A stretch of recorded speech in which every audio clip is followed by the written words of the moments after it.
Divine Intimacy number 92, Corporal Mortification. Presence of God.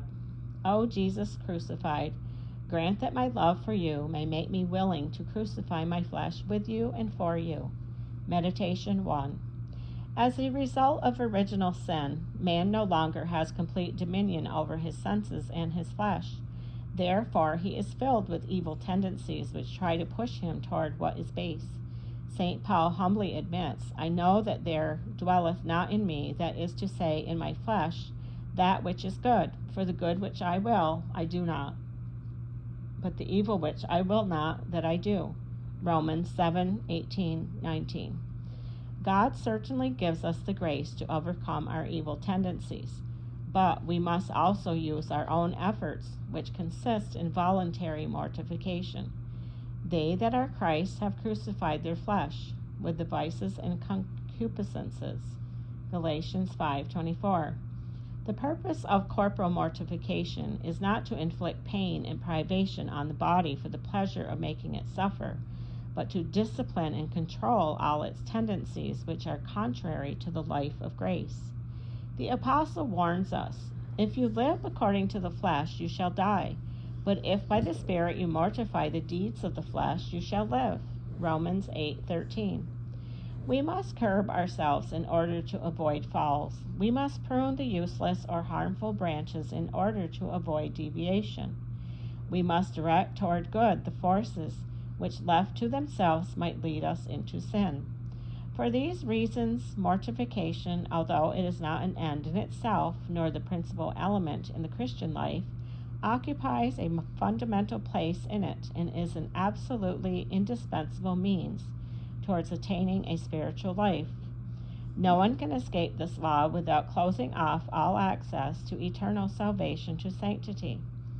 St. Paul, who had done and suffered much for Christ, did not consider himself dispensed from it, and said, I chastise my body and bring it into subjection, lest perhaps when I have preached to others, I myself should become a castaway.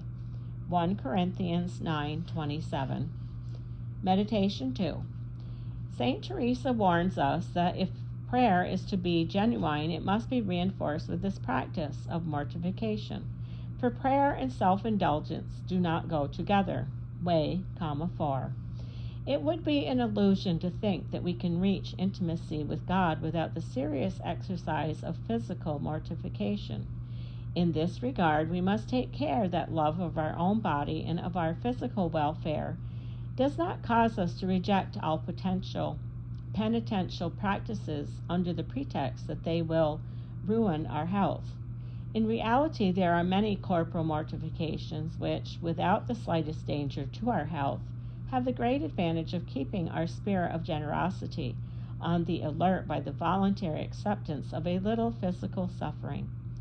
If we are to be generous in this respect, we must rid ourselves of all inordinate love for our body. Way 10.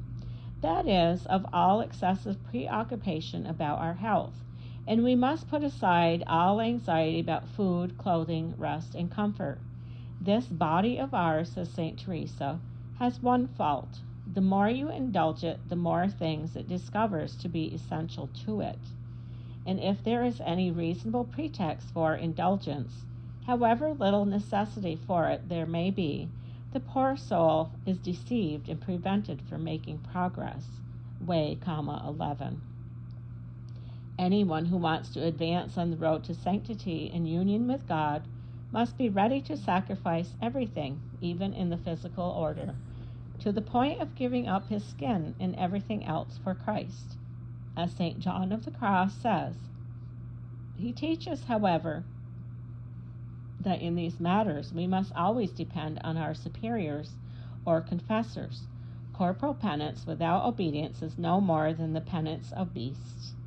DN 1:6, because it prefers a material practice to obedience, which is penance of the reason and discretion, and is therefore the sacrifice most pleasing to God.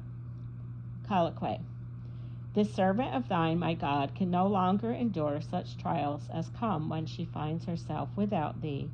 For if she is to live, she desires no repose in this life, nor would she have thee give her any.